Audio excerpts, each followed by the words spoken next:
Hello students, this is lecture number 4 of chapter atoms and molecules और इसमें हम करने वाले हैं टॉपिक एटॉमिक मास। तो पहले एक पैरा मैं बुक से समझा रही हूँ, फिर हम इनको समझेंगे। The most remarkable concept that Dalton's atomic theory proposed was that of the atomic mass. Atomic mass क्या होता है? एटम का मास। ठीक है, कोई भी एक एटम है तो उसका कितना मास होगा। जैसे वन एटम ऑफ हाइड्रोजन कितना मास होगा? 1 U। One atom of carbon का कितना मास है? 12 U। ऐसे ही नाइट्रोजन का 14 U। U इसकी यूनिट है। एटम के मास की यूनिट, नॉर्मली हम डे टू डे लाइफ में यूनिट क्या लेते हैं मास की? kg। लेकिन जब हम एटम लेंगे जो बहुत बहुत बहुत स्मॉल होते हैं, कितने स्मॉल होते हैं? 1 U को अगर हम कंपेयर करें kg से तो 1.6605 इंटू 10⁻⁻27 kg। जस्ट इमेजिन करो, अगर अब आप अपना एक एवरेज वेट लेते हो तो आप 60 kg, 50 kg, 70 kg इसके अराउंड हो, और अगर किसी एटम का मास आप लेते हो तो कितना है? 1.6605 इंटू 1 U में कितना है? 1.6605 इंटू 10⁻⁻27 kg। तो इमेजिन कर लो कि कितना कितना कितना कम मास है इनका। ठीक है, तो रिमार्केबल कंसेप्ट क्या था डाल्टन्स एटॉमिक थ्योरी का कि इन्होंने प्रपोज किया एटॉमिक मास के बारे में। According to him each element had a characteristic atomic mass. कोई भी एक आप एलिमेंट ले लोगे तो उसका कोई एक कैरेक्टरिस्टिक एटॉमिक मास होगा। The theory could explain the law of constant proportions so well that scientists were prompted to measure the atomic mass of an atom. Law of constant proportion पढ़ा आपने कि एलिमेंट्स हमेशा कंबाइन होते हैं इन definite proportion by mass.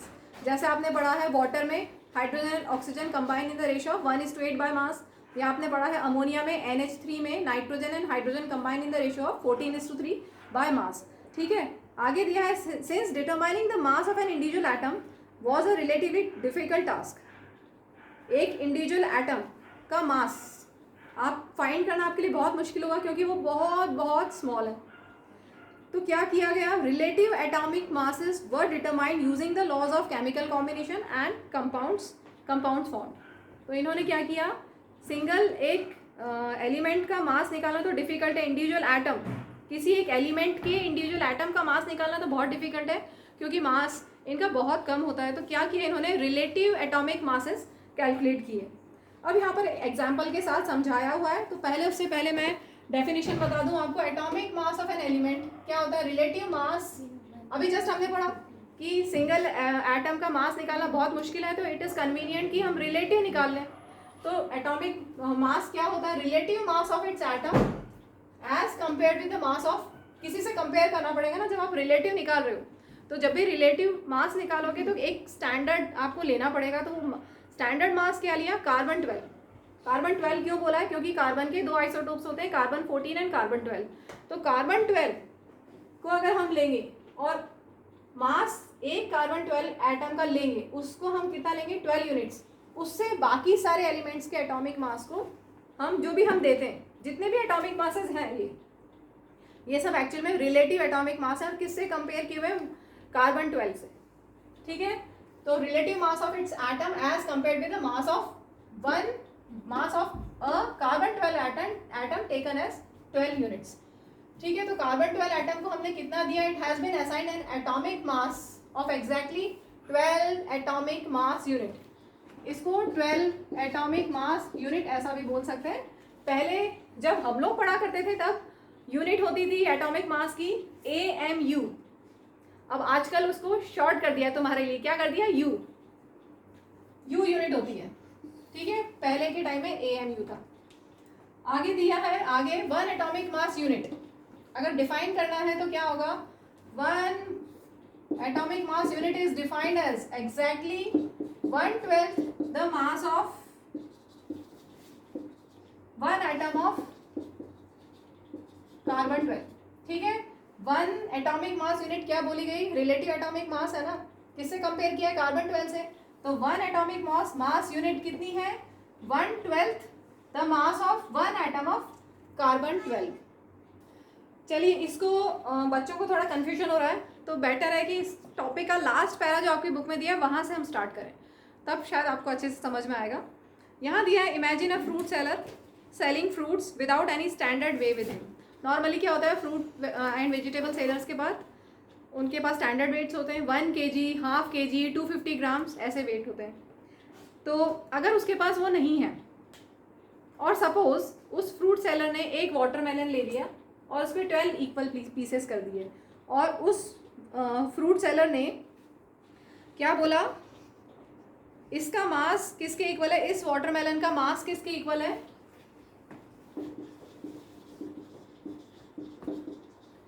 का मास किसके equal है, 12 units के इक्वल है।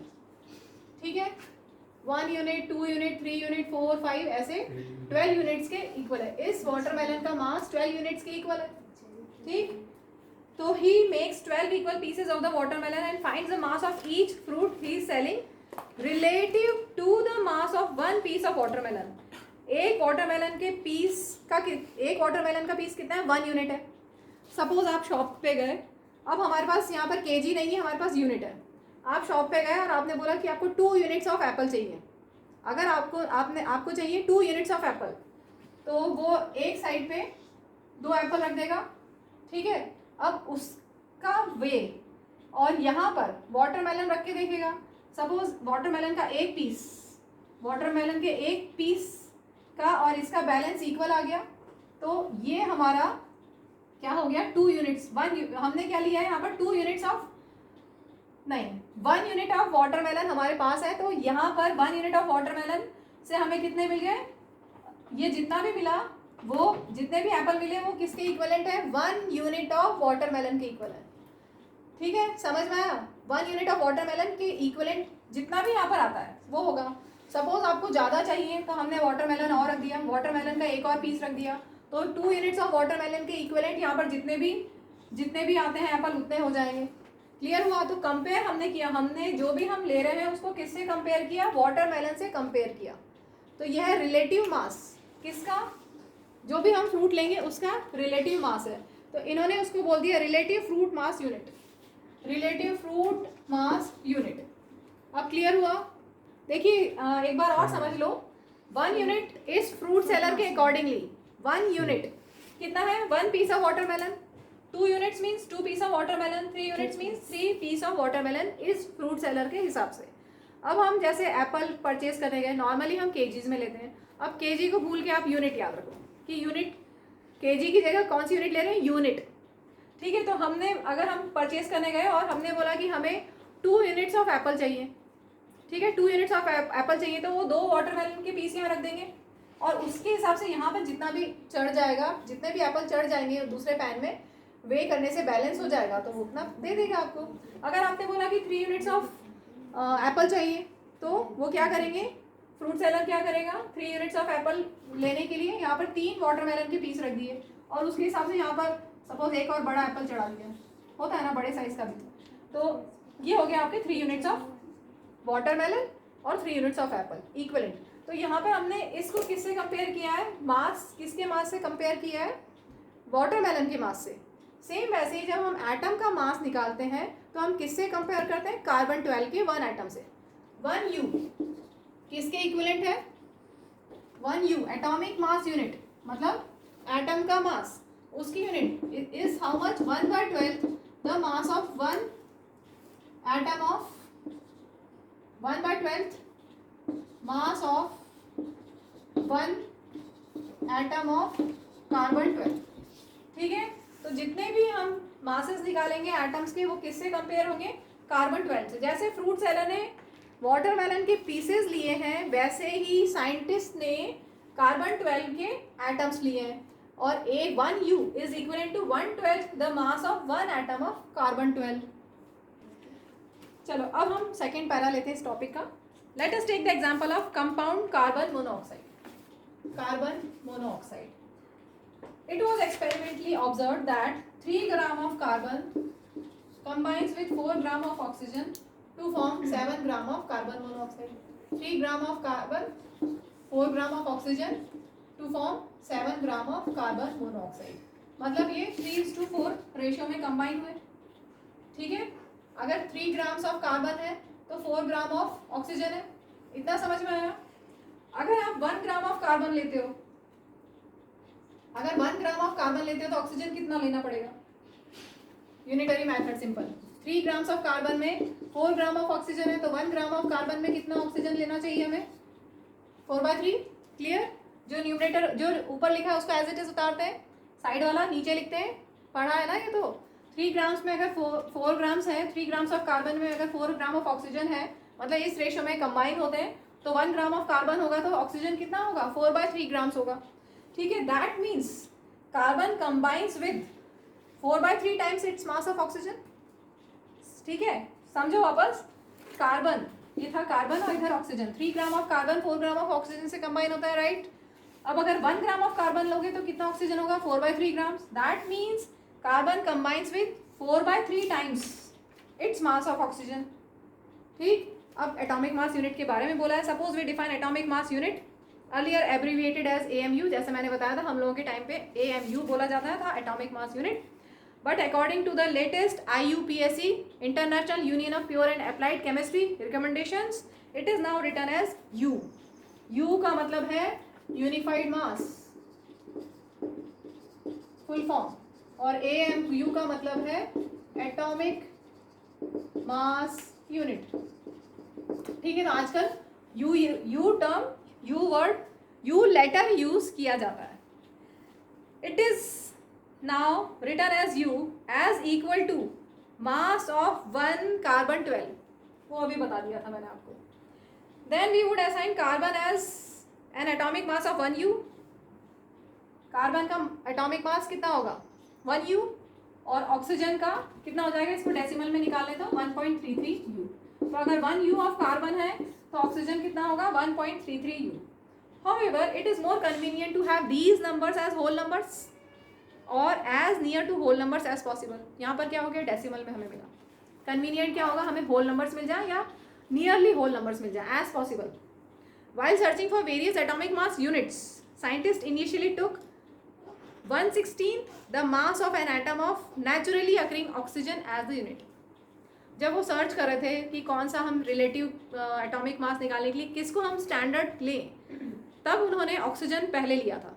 ऑक्सीजन कितना? 1/16 the mass of 1 atom of oxygen, उसको यूनिट लिया था। क्यों लिया था ऑक्सीजन? वो दिया हुआ है। अभी तक मैंने क्या बताया कि कार्बन 12 से कंपेयर किया, रिलेटिव एटॉमिक मासेस सारे किससे कंपेयर किए गए हैं? कार्बन 12 के एटम से। ठीक है, लेकिन जब ये साइंटिस्ट सर्च कर रहे थे कि किससे किससे हम कंपेयर कर सकते हैं, तो उन्होंने इन बिटवीन उन्होंने ऑक्सीजन भी लिया था। क्यों लिया था? उसके 2 रीजन दिए हुए हैं। Oxygen reacted with a large number of elements and form compounds. Oxygen reactive होता है बहुत सारे एलिमेंट्स और बहुत सारे एलिमेंट से कंबाइन होके वो बहुत सारे कंपाउंड्स बनाता है, इसलिए ऑक्सीजन लिया था। और this atomic mass unit gave masses of most of the elements as whole numbers. इसको लेके मोस्ट ऑफ द एलिमेंट के मासेस आपको किस में मिल गए? होल नंबर्स में मिल गए, तो ये लिया गया था। However, in 1961 for universally accepted atomic mass unit, carbon 12 isotope was chosen as standard reference for measuring atomic masses। 1961 में ऑक्सीजन को उन्होंने हटा दिया और उन्होंने कार्बन 12 ही ले लिया एक स्टैंडर्ड, जिससे बाकी सारे मास को कैलकुलेट करेंगे। 1 atomic mass unit is a mass unit exactly equal to 1/12 the mass of an atom of carbon 12। ये मैं बता चुकी हूँ। 1 atomic mass unit is equal to 1/12 the mass of 1 atom of carbon 12। ये हम 2-3 बार लिख चुके हैं।